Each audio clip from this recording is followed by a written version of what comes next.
Tantor Audio, a division of Recorded Books, presents Blown to Hell, America's Deadly Betrayal of the Marshall Islanders, by Walter Pincus, narrated by Chris Abernathy. Prologue. Before dawn on March 1st, 1954, John Engine got up from his palm mat bed and walked out of the plywood, thatched roof house he shared with his wife and their 5 children on the Pacific Ocean atoll of Rongelap. At a clearing nearby, he began to lay out rows of coconut pieces. After a day baking in the sun, these pieces would become copra, Rongelap's chief cash crop. Engine, 32, was a quiet, unassuming man, well-liked and respected as magistrate of the atoll. He was slight of stature, brown-skinned, square-faced, with his black hair, already touched with gray, pushed back in a slight pompadour. Only a few could have known that this innocent, humble father and his family, including his then 1-year-old son Legich, would have their simple lives imperiled by deadly radioactive fallout from a hydrogen bomb test that morning some 120 miles away, detonated by American scientists and military personnel. Rongelap is one of the 29 atolls and 5 islands that make up the Marshall Islands, which lie 2,100 miles southwest of Hawaii and 2,400 miles east of Japan. An atoll is a circular coral reef surrounding a lagoon. The Rongelap Atoll has 61 tiny islets forming a more square than circular chain around a 388-square-mile pristine blue-green lagoon. A smaller atoll, named Idyllic, 8 miles to the west, was generally uninhabited, but the Rongelap people often went there to gather crabs, fish, and turtle eggs. The islands were originally settled 2,000 to 3,000 years ago by people who sailed east from Southeast Asia. They first landed in Yap, an island west of the Philippines. Then some moved south to New Guinea, others east to the Solomon Islands, and finally northeast to the Marshalls. After Spanish explorers in the 16th century visited Rongelap and nearby atolls, only whalers and traders passed through that part of the Pacific until missionaries arrived in the 19th century. Local chieftains controlled the atolls, with the current Kabawa family line owning Rongelap going back to the 1860s. In 1885, Germany purchased the Marshall Islands from Spain and established a trading outpost, mainly for copra. Japan, allied with Great Britain in World War I, won the Marshalls as its price for entering the fight. In the years that followed, Japanese companies developed the copra trade, while Japan's military developed Kwajalein Atoll as a military base.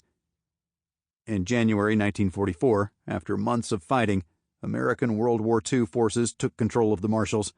When the war ended, the U.S. maintained governance under the auspices of the United Nations as part of the Trust Territory of the Pacific Islands, with an American High Commissioner serving from within the Interior Department's Office of Insular Affairs.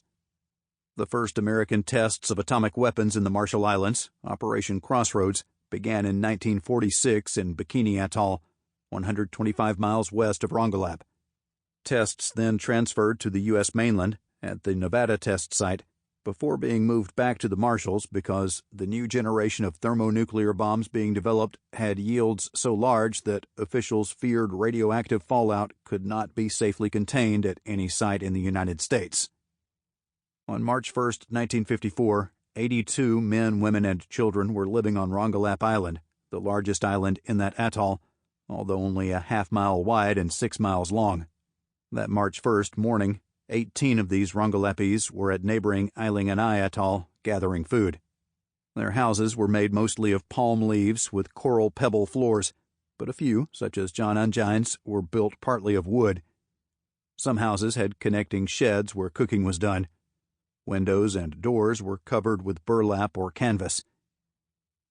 The men of the atoll fished the Rongelap Lagoon in wooden outriggers or along the coral reef several days a week, catching sturgeon and parrotfish. Now and then they dug arrowroot, a plant with tuberous roots that cook into a dish resembling tapioca. Whenever they could, they collected fresh coconuts, on Rongelap, on nearby islands around the lagoon, and on the islands of Idyllic Atoll. Coconut meat made up a major part of the Rongelapese diet, and dried it became copra, the atoll's major export. Coconut milk supplemented the rainwater they collected and stored in 8 communal cisterns built by the Japanese during their occupation. The women spent their days gathering food, cooking, and caring for children. They also looked after the cultivation of taro.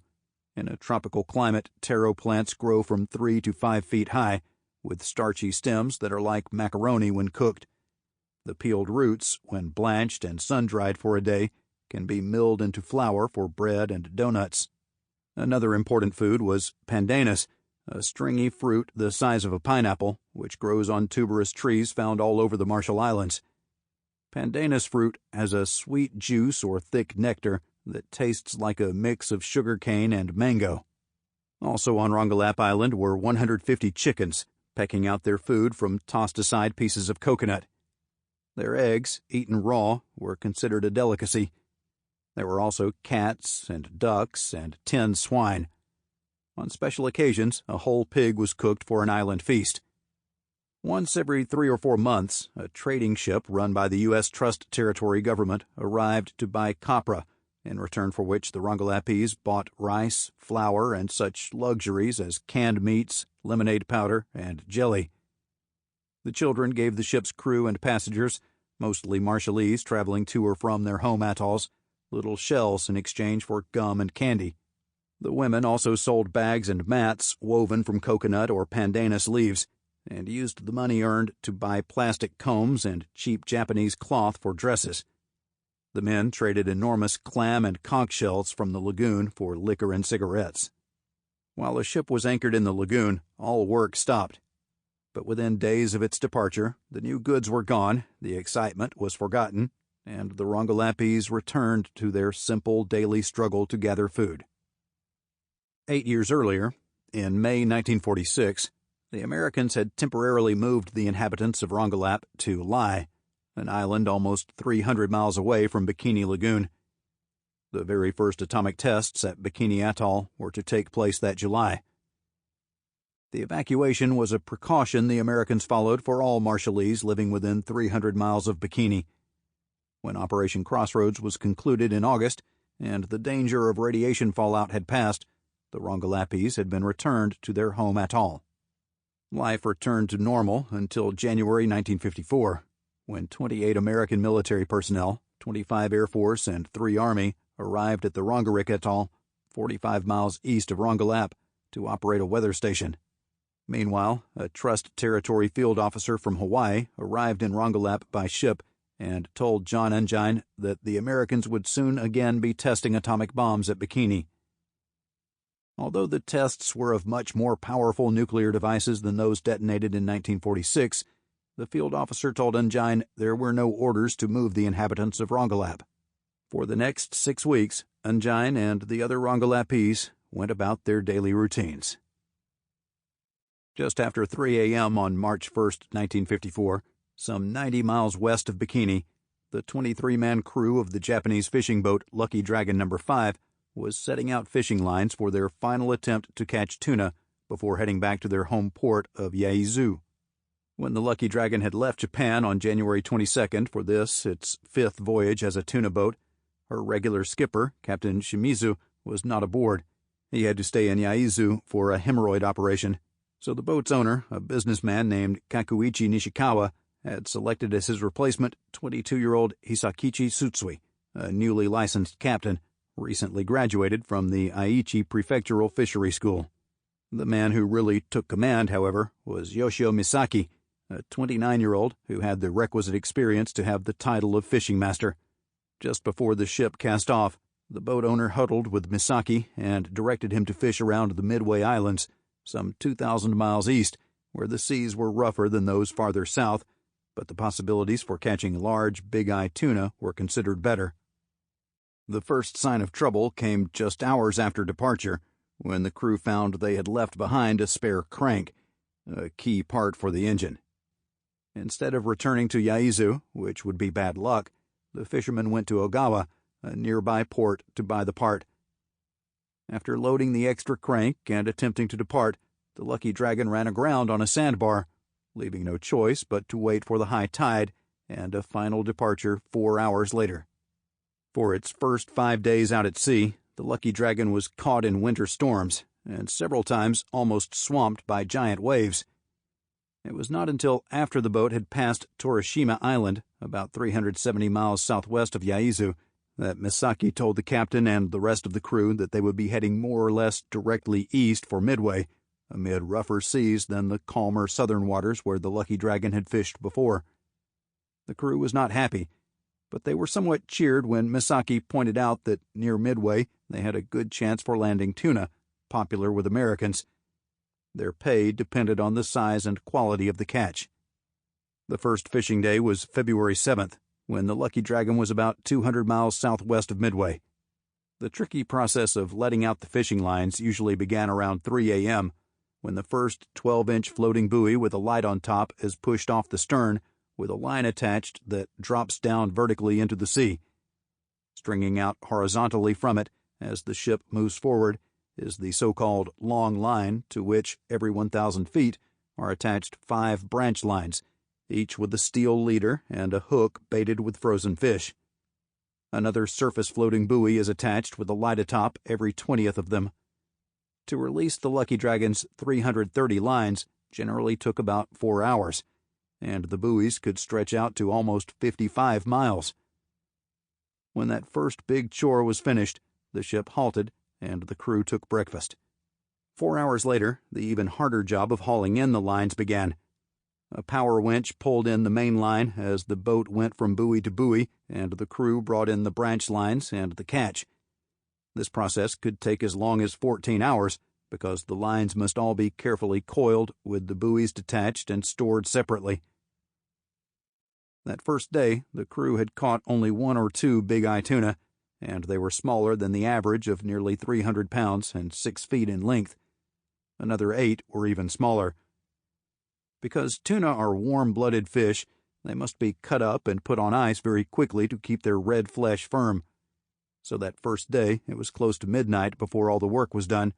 It had not been a good catch, with only several hundred pounds of fish landed, as opposed to the more normal 1,000-plus pounds. The next day, the weather turned windy, and it was not until early on February 9th that the lines were again set out, and by afternoon there was engine trouble when the lines were being winched in. Suddenly, the men saw that the main line had been severed. Perhaps shifting currents had caught some of the hooks on coral reefs.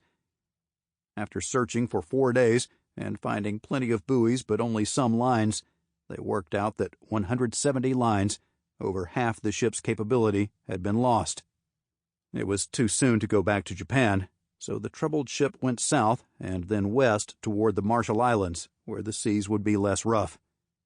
Fishing as they went, they had good and bad days, catching various types of tuna, but fuel was running low. By the end of February, they were in the Marshalls and fished near idyllic Atoll. They now had some 9 tons of fish on ice. They turned west toward Bikini. March 1st would be their last day of fishing before heading home. When the boat had left Japan, no crew member knew that the U.S. government had alerted the Japanese Maritime Safety Agency of its planned nuclear tests, and that an exclusion zone had been established around Bikini Atoll, extending eastward and very close to where the crew was now setting their lines. The radio man, Kuboyama Aikichi, was a small, stocky man with a loud voice. At 39, he was the oldest and most learned of the crew. A seaman most of his life, with a wife and 3 children, he knew that a few years back there had been a restricted area around Bikini for the first American nuclear tests, and he had warned the captain and fishing master to stay away from Bikini. Still, at 3 a.m. on March 1st, the fishing master fixed the Lucky Dragon's location at 90 miles outside the old restricted area. Shortly thereafter, the crew began to release the lines as the boat headed slowly on its west-southwest course. Part 1. The First Tests. 1. In the beginning. Using radioactive materials as a weapon of terror or death had been a highly secret part of the U.S. pre-World War II atomic bomb research. In short, part of the initial thinking among American scientists included developing what now is called a dirty bomb. The idea had first emerged from a May 17, 1941 National Academy of Sciences report on atomic fission by a committee chaired by Nobel Prize-winning physicist Arthur Compton. The men were studying whether the government should devote a major scientific effort toward developing an atomic bomb. At the time, it was believed that Hitler Germany was making progress in such an effort. The authors of this 8-page National Academy report wrote that with a vastly increased uranium research effort, it would seem to us unlikely that the use of nuclear fission can become of military importance within less than 2 years.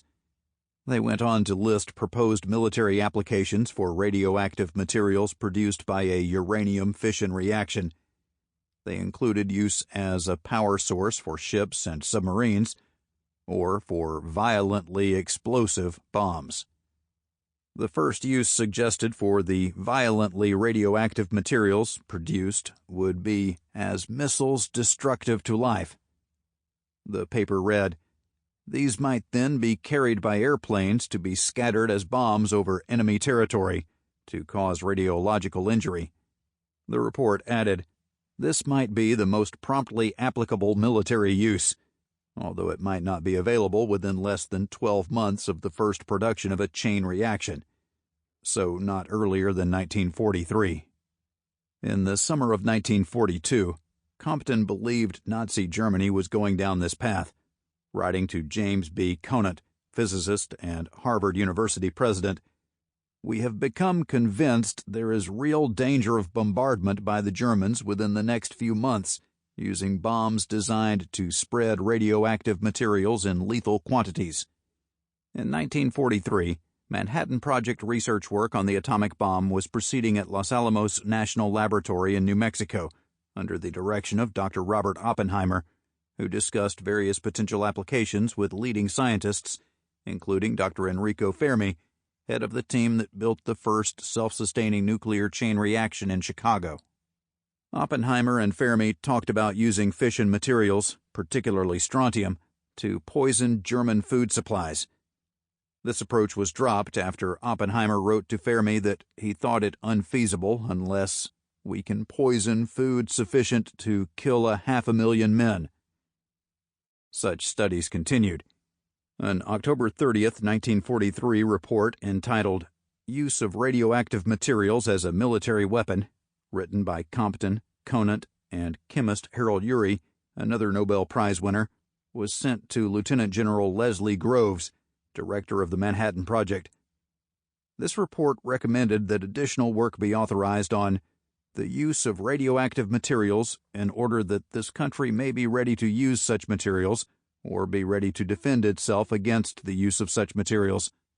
One offensive application proposed was the grinding of radioactive particles into microscopic size and, as dust or smoke, using it as a gas warfare instrument. It could be delivered via a ground-fired projectile or an aerial bomb.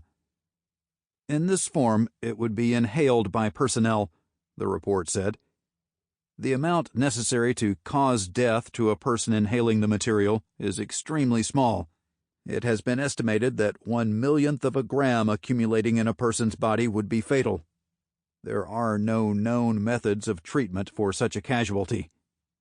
The authors also suggested use of radioactive materials for what they called terrain contaminant. That meant using a weapon that spread radioactive materials on the ground in order to deny terrain to either side except at the expense of exposing personnel to harmful radiations. Depending on the quantities of radioactive materials used, effects on a person would probably not be immediate, but be delayed for days or perhaps weeks, depending upon the amounts of exposure, they wrote.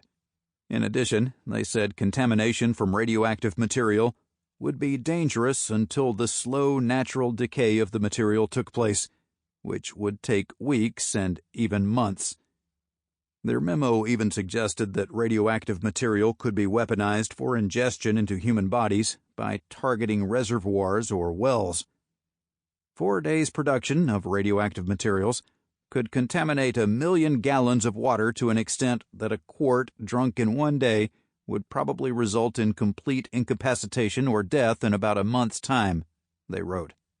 The authors recommended that if military authorities feel that the United States should be ready to use radioactive weapons in case the enemy started it first, studies on the subject should be started immediately. Pursuit of such dirty bombs was eventually set aside because of the successful progress being made in developing the first atomic bombs.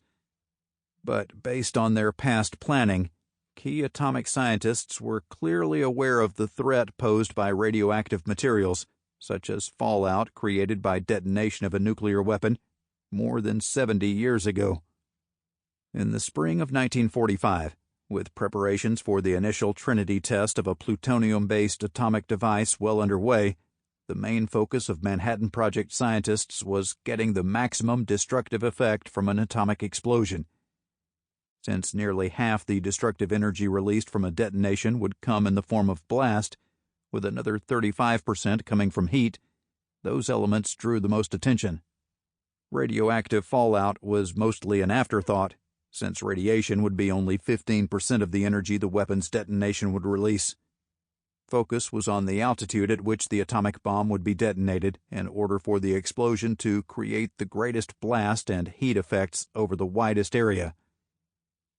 A 2-day meeting of what was called the Target Committee was held on May 10th and 11th, 1945, in Oppenheimer's office at Site Y, the then classified name for the Los Alamos National Laboratory in New Mexico. The first topic of discussion was listed as height of detonation, according to a once top-secret May 12, 1945 summary of the meetings, declassified in June 1974. The goal for both the uranium and plutonium atomic bombs was a detonation at a height that would cause overpressure of 5 psi, pounds per square inch, on the ground. Such a blast overpressure would create a wind speed of 163 miles per hour and collapse most buildings, causing immediate widespread fatalities and universal injuries.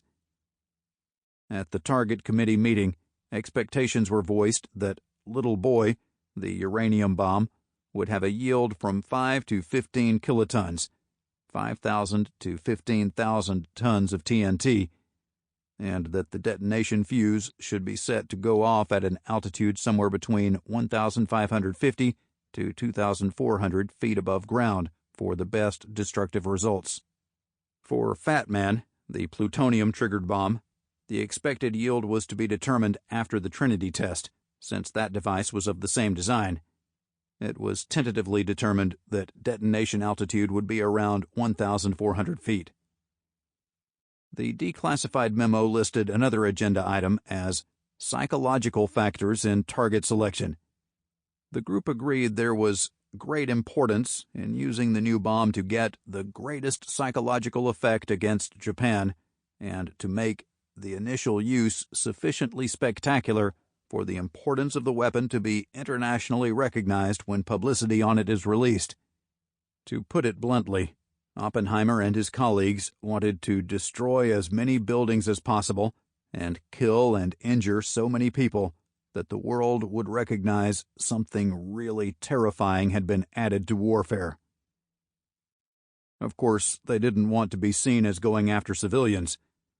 Another item on their agenda was use against military objectives.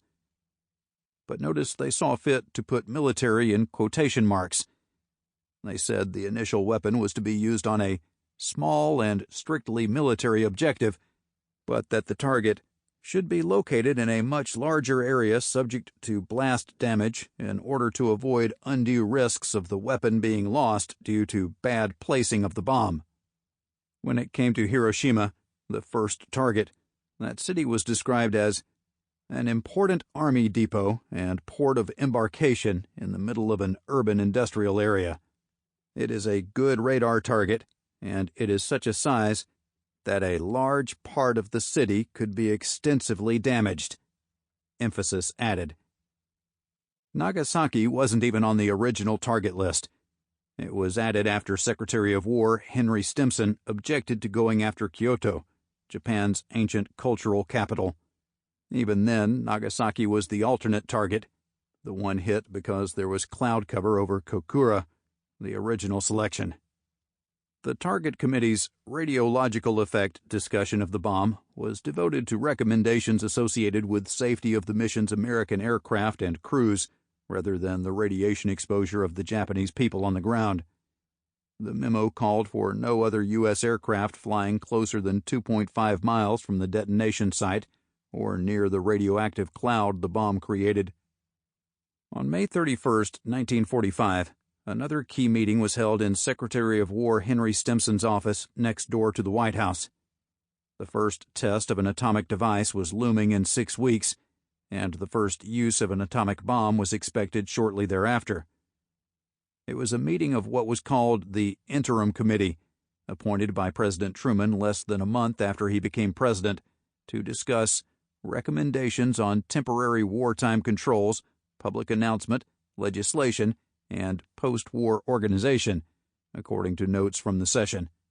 In attendance were General George C. Marshall, at that time Army Chief of Staff, James F. Burns, then Special Assistant to President Truman, William L. Clayton, a successful businessman and Assistant Secretary of State, Ralph A. Bard, a financier and Undersecretary of the Navy, Dr. Vannevar Bush, an engineer, founder of Raytheon Corps, and one-time president of MIT, but then effectively Truman's science advisor as director of the Office of Scientific Research and Development, Carl T. Compton, a physicist who helped develop radar and another former MIT president, and Harvard's Conant, who was then also chairman of the National Defense Research Committee.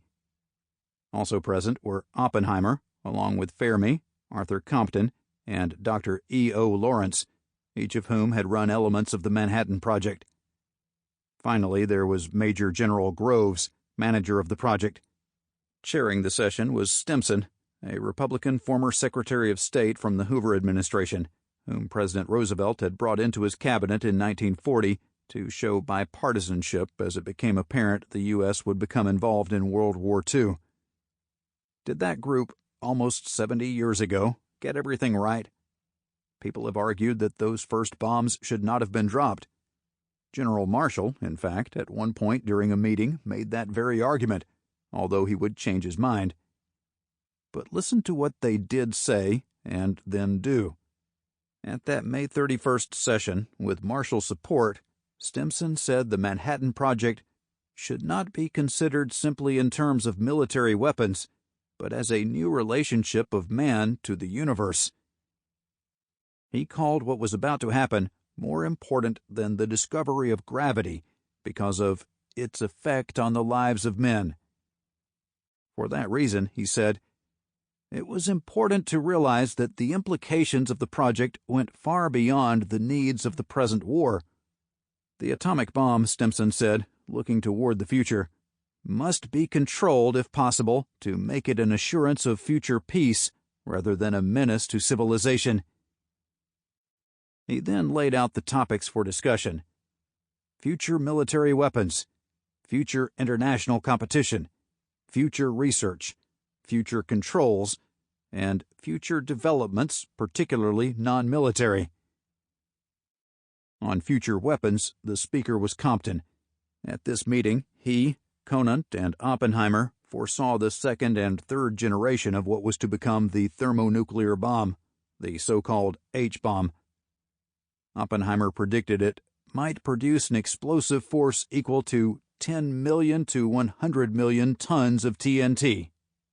When it came to future domestic programs, Lawrence pressed for the U.S.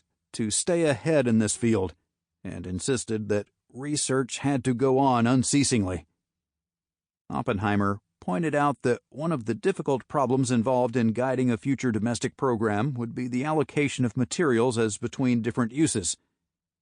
He said what was being done to build the bomb under war pressure was simply a process of plucking the fruits of earlier research, and to exploit more fully the potentialities of this field, it was felt that some more leisurely and a more normal research situation should be established. Bush joined Oppenheimer to emphasize that while concentration had to be on weapons during this wartime setting, in peacetime such focus would be completely wrong. they both agreed that only a Sample complete. Ready to continue?